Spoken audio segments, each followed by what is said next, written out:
ప్రకాశం జిల్లా Markapuram sub collector కార్యాలయంలో పెద్దారవీడు మండలం గుండంచెర్ల గ్రామస్తులు నిరసన వ్యక్తం చేశారు.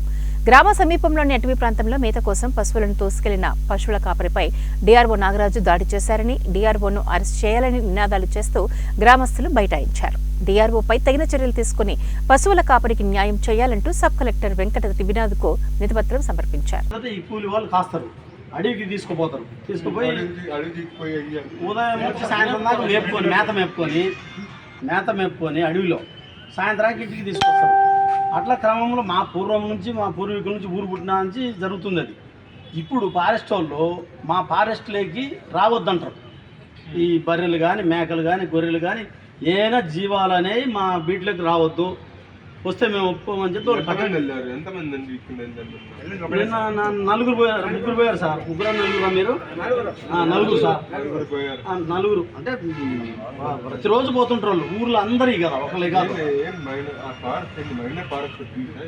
అది మామూలుగా అడివే సార్, చిన్న చిన్న